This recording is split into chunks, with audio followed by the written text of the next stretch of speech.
Thank you for staying with us. Inflation has been a major challenge affecting many Nigerians for several months now. Prices of goods and services have continued to skyrocket, coupled with the high cost of fuel and Naira depreciation.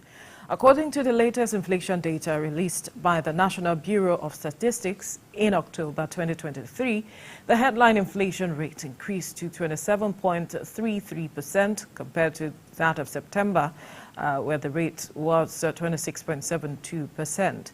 Another report also showed that food inflation increased by 31.5% in October 2023, signaling a 0.88% increase over the 30.6% recorded in the previous month.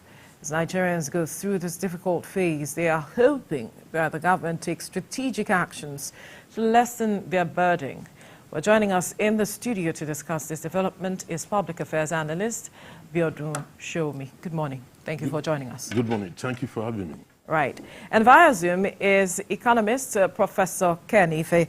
Good morning, Prof. Thank you for joining us. Hi, good morning, and thank you for having me.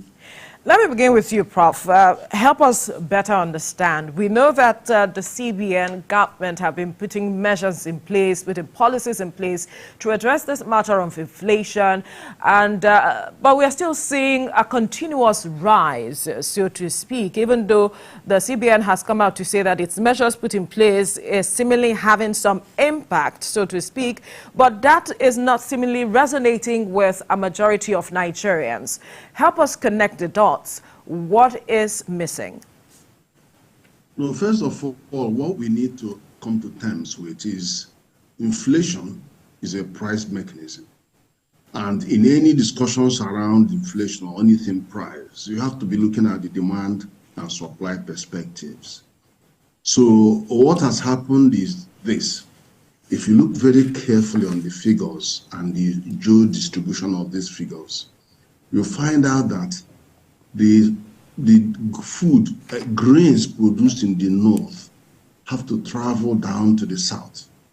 And also all the imported items which are so inflationary because of the exchange rate mechanism also have to travel from the south to the north. So the nexus is Kogi and Kwara. And the supply line from southeast through Benue is disconnected. So when you look at the state level, you find out that the highest of everything, whether it's core inflation or CPI or food inflation, it seems to be highest at Kogi and Kwara. Do you understand? So all that's cancelled out, but that is where you have the epicenter. Then second thing to pick up is, yes, they have the headline of CPI is about 27%, 0.33. Which shows 0.61 increase over last year. But when you come down, this is not the main driver. The driver is food basket sub-index, which is around 31.52%. Now, that is cruising at 4%, and it's been like that for more than 5 years. It's been cruising at a very high altitude all along, unabated. But below it are two other important factors. One is usually, on a good day, the core inflation is always all inflation indices minus volatile food basket index. That has remained constantly low at 22.3%, 5%. But the urban and rural index have broken ranks. Now you have urban index going as high as 29%, 29.3%. And then the rural index staying below as 25%. What it tells you is that the theater of inflation is in the urban area. And of course, you know, urban area is where you consume most of the imported items that are inflationary, as well as the food coming into the urban area. First of all, they are captured by high transportation costs, which is also done to do with the fuel. So if you get that at the back of your mind, it's easier now to understand and unpack the whole 5 major inflation indices and then break it down to state level, and you see how all these things will explain themselves. Let me come to the studio with Ben Shomi. The thing with inflation is that it's very difficult to turn it around, because if you look at the factors causing it, you talk about the removal of fuel subsidy. You also talk, from diesel to foreign exchange, and you know, most of these things are not exactly within the, you know, within the control of the government. So does this mean that we're in for a long haul? Yes and no. Yes, in the sense that some of those factors are beyond government's control. And there is also, there is also because government can still do some things to ameliorate it. Now, when you look at the factors affecting food production and also the inflation in food prices, you realize that they are multivarious. When you start from Boko Haram insurgency, which affected farmers, to climatic factors such as the farmers' others clash, because the nomadic others were forced to move, you know, graze on farmland due to the fact that due to the problem of desertification and the need to access water. And if you move down to consider the issue of flooding, dam flooding, it's also a major factor in Benue, and in Lokoja it affects farmers and their crops. And take that to August 2019, you know, when the federal government closed the borders, you know, without us being able to produce enough food within the country.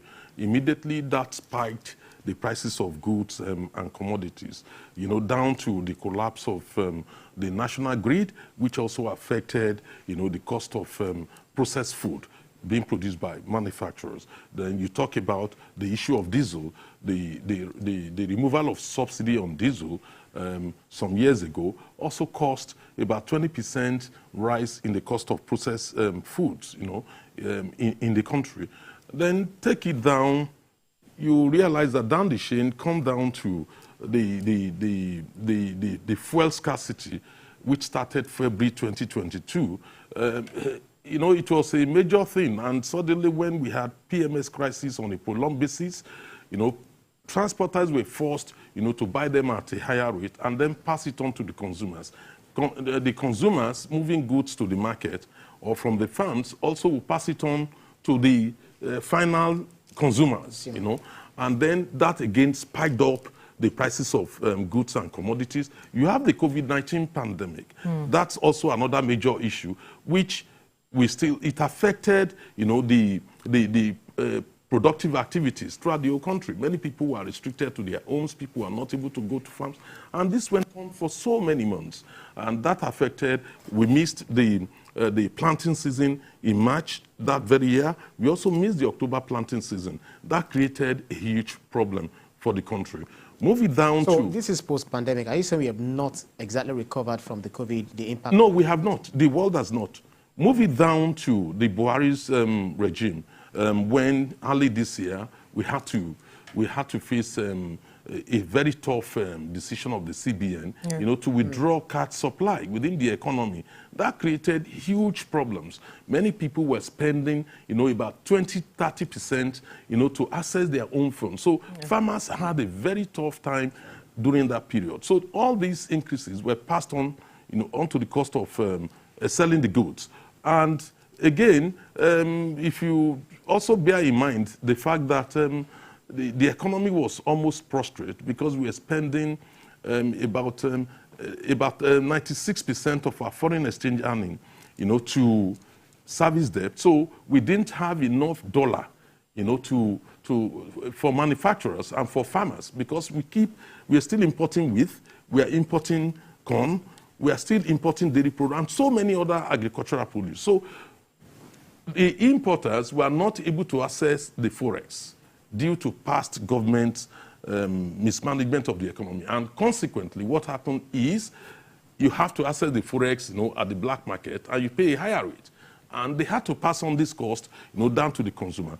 Now, up to this fiscal expansion program of the Tinubu's administration to deal with this problem, which is to remove fuel subsidy, because there is no other way of funding government activities, or also to invest, you know, in the agricultural sector and else, without having to do that, since we are virtually bankrupt by June this year.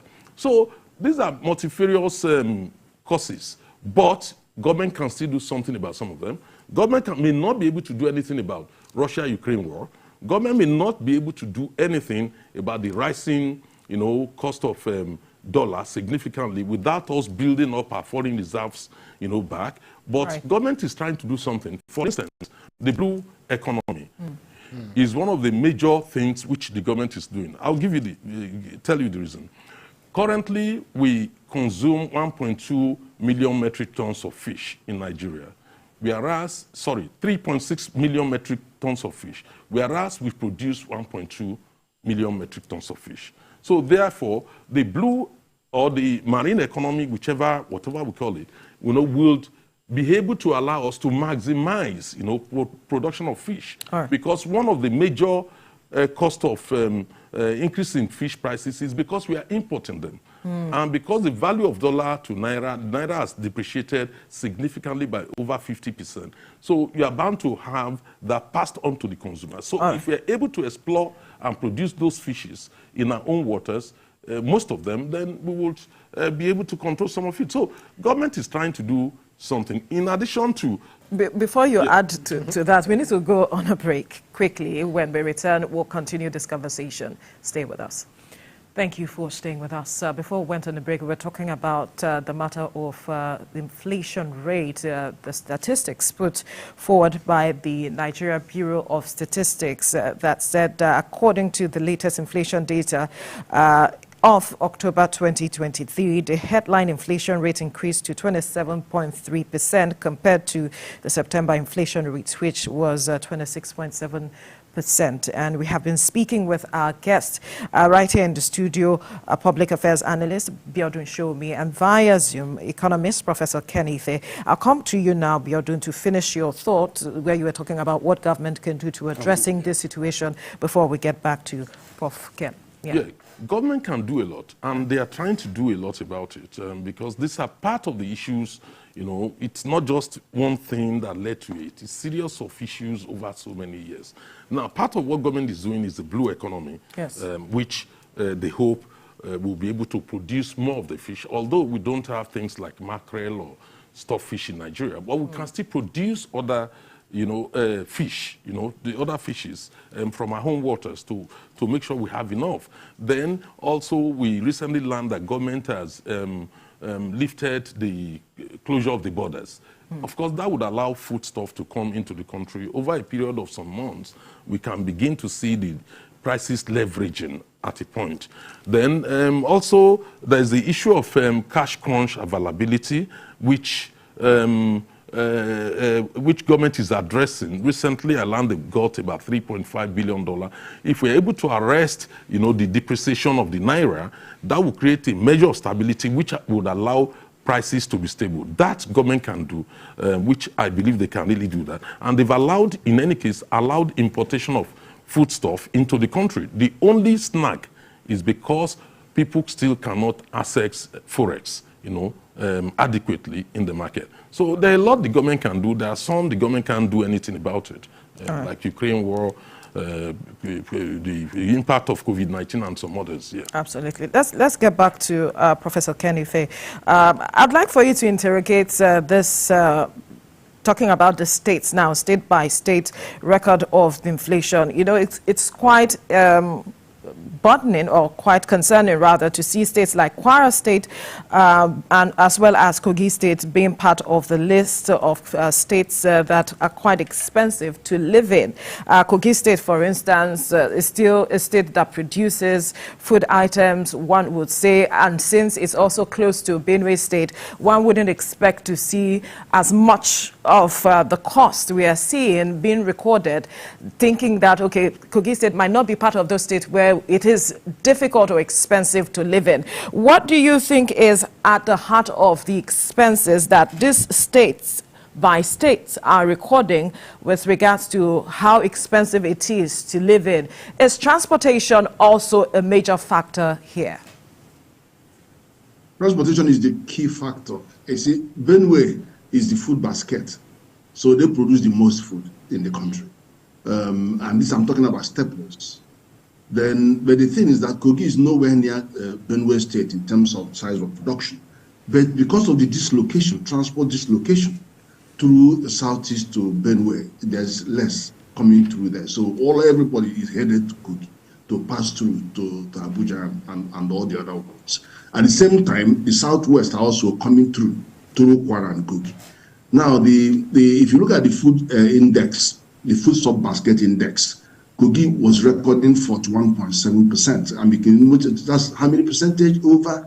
Well, it's 10% over the average food basket index in the country, which is 31.52. And then the next to it is Kwara, about 38%, 38.48%. That's Kwara ranking high as Kogi. The other person you find, the other state is just Lagos. Lagos is 37%. Lagos has peculiar things that go on in Lagos, and I will explain that. But if you come to the composite price index, which is the headline inflation, again, Kogi takes the highest, which is 34%. And they're followed by Rivers State. Rivers also and Lagos, they all have very complex transport bound issues. So, but then don't forget, in that traffic that comes through Kogi, the processed food, you have to add a lot of the imported processed food because they're not only carrying inflation by being imported, we now have to add transportation costs, moving it up to the north. And then you come to the center. So it is at the center, which is Kogi, that you begin to cancel out the cost of bringing things down from the north and the cost of bringing things from the south. But in the end of the day, the point, the nexus is Kogi. But let me tell you something else about food.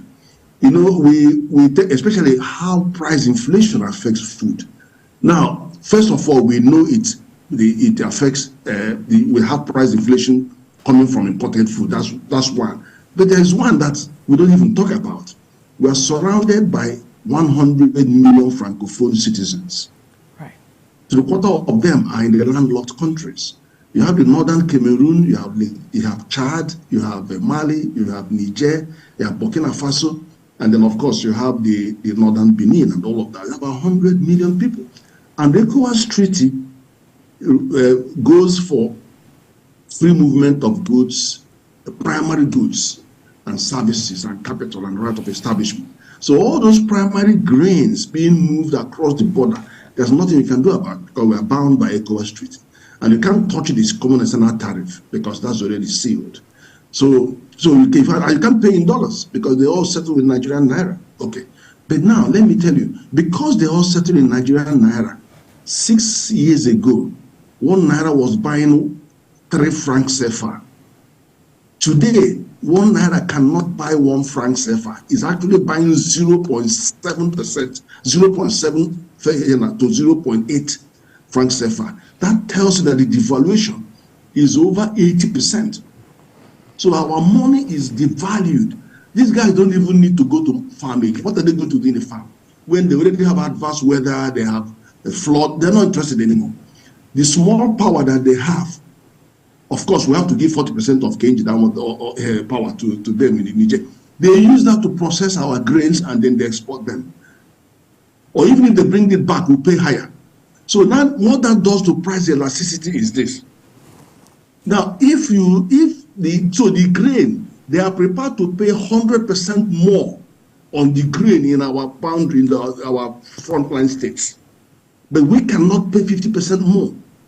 Because of the devaluation, even if they pay 100%, it's still 20% devalued to them. But Nigeria, you double the size of the grain, the price of the grain, and then you add the transport cost. Instead of 1 day to move from Katsina to Lagos, is now 3 days. Sometimes it could even be 4 days. Now, we cannot afford it. We can't afford to buy our own food. We can't compete with those that have a higher elasticity of demand. It's double tragedy. So, and then you have insecurity as well. That's coming into play. So it's compounding. So, but the answer is that we still have to produce more food. We have to still produce more food, unfortunately. But we can't afford heavy rise in price of our own food because the transport has held it hostage. Whereas those at the frontier, I've had one governor saying, 50 trailers carry grains here across to Nigeria. You are not the only one in that boat. But that is just the situation that we have. And there's very little you can do because of the treaty that has bound us. And now it's now AFCTA, so you can even go to South Africa. Those grains will move to South Africa everywhere. So and then there are programs. I mean, I had my colleague to talk about the fish. Yes, we can deal with the fish deficiency. In fact, there's a program that I'm running for the country, which is cassava bioethanol value chain. And when I looked at the waste, the peel is 25% of the cassava. And I looked at the program of converting that peel into animal feed. And then, of course, using intercropping with soya. The impact of that is that we will produce 6 times more fish, because at 20 million metric tons, we will produce 6 times more fish than we are currently consuming. So you now have to export 5 times more. We will produce 12 times more chicken than we currently consume, just by tapping into the waste. We produce 62 million metric tons of cassava, 16 million metric tons is peel, and then we can get all the 20 million metric tons of fish, or of feed. So you can see that there are answers. There are answers to some of this. Right, Mr. Biodunshomi, let me come to you again.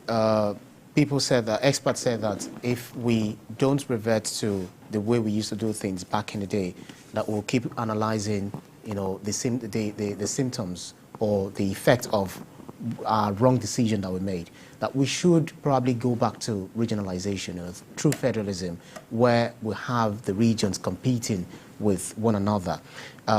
Currently, we've got insecurity issues in the north, even some spread across the country. We got sit-at-home order issued by the secessionist IPOB, let me just call them IPOB. And we also have all of these agitations here and there.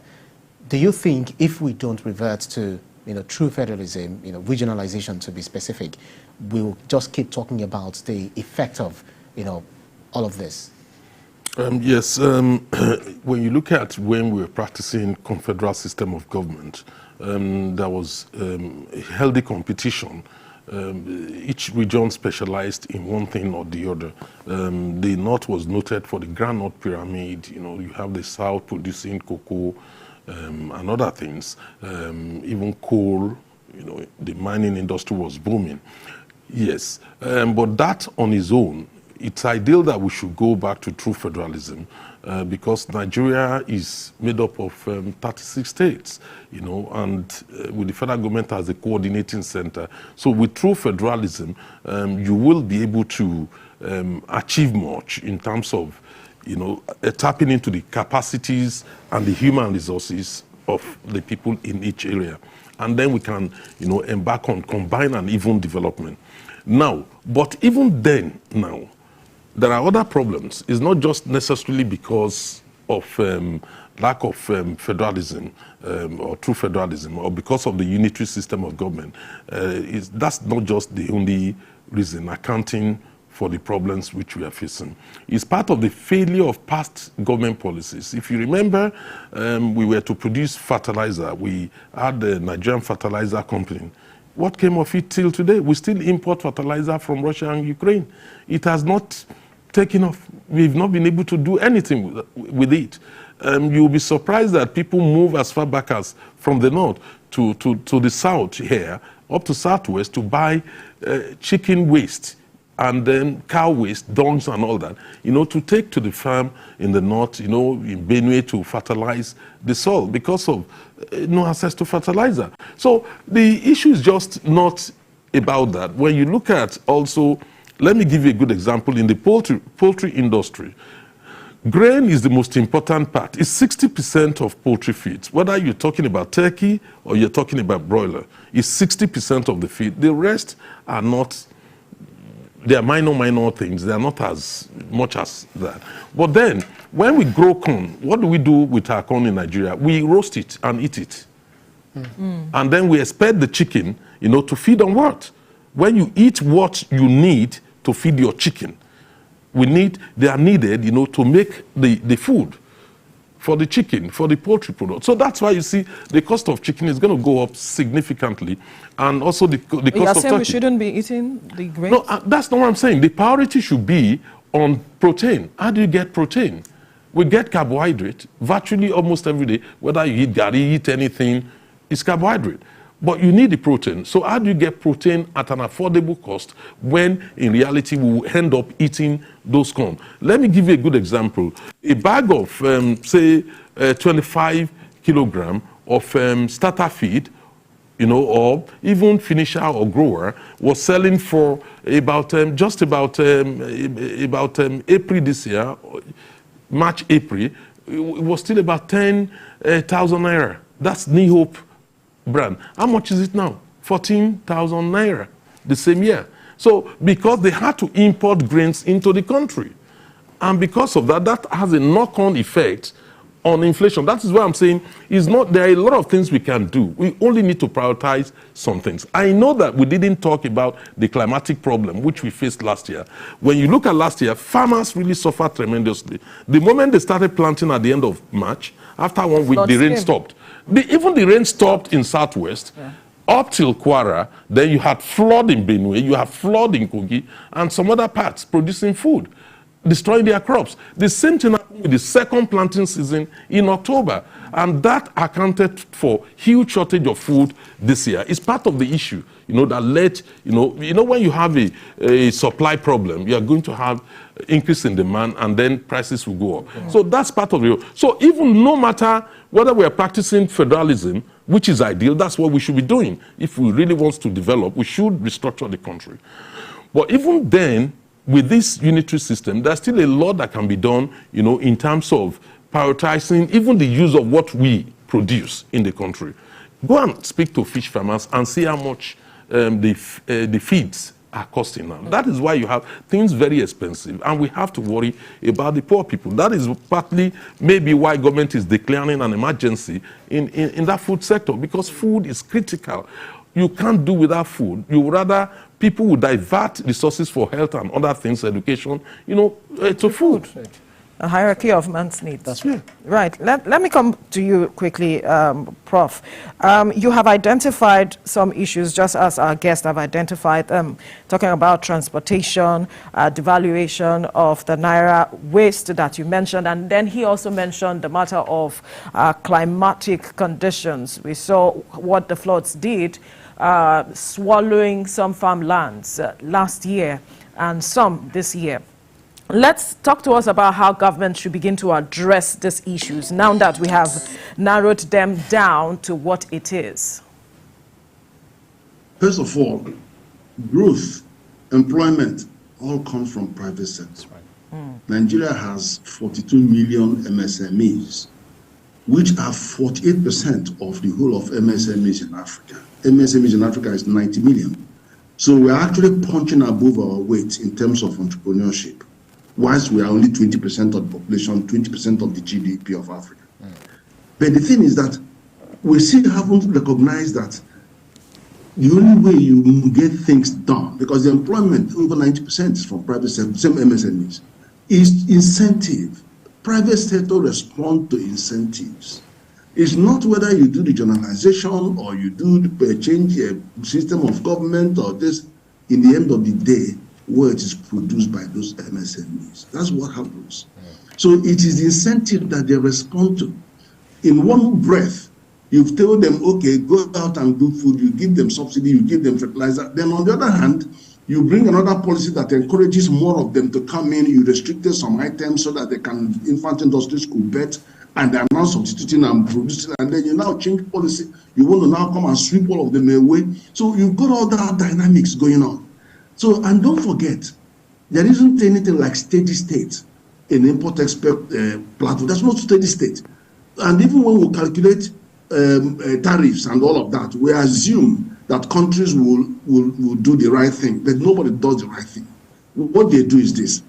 India, China will subsidize their countries that are exporting textile to make sure they go into Nigerian markets at a low price and knock out all the industry that are making clothing and generally they'll knock them out. And when they've knocked them out, then their prices will start coming back. And that's why you have more than 2 million employment disappear. In the whole of, you go to Kanu, Kaduna, Lagos, you have industrial graveyards. And we try to revive them from this policy and then this, that.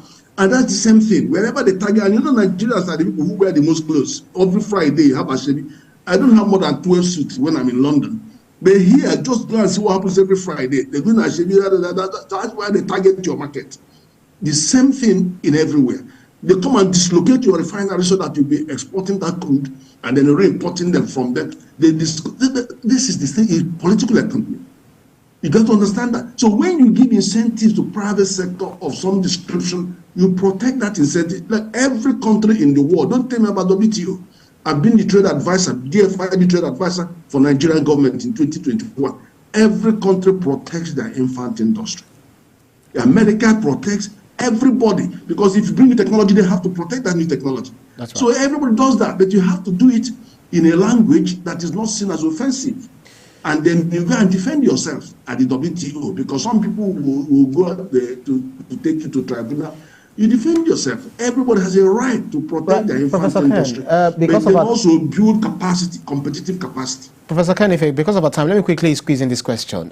Former Minister of Finance, Olusegun Oganga, said that that Nigeria has the hallmark of a weak economy, and that the bane of economic growth is lack of continuity and implementation of policies. So he said in some countries, elections are actually won or lost based on the economy. So do you feel that any government who fails to, continue the progress, or the progress being made by the previous administration should be, that act should be criminalized? Or how do you feel we can sustain or ensure continuity in governance? Very quickly.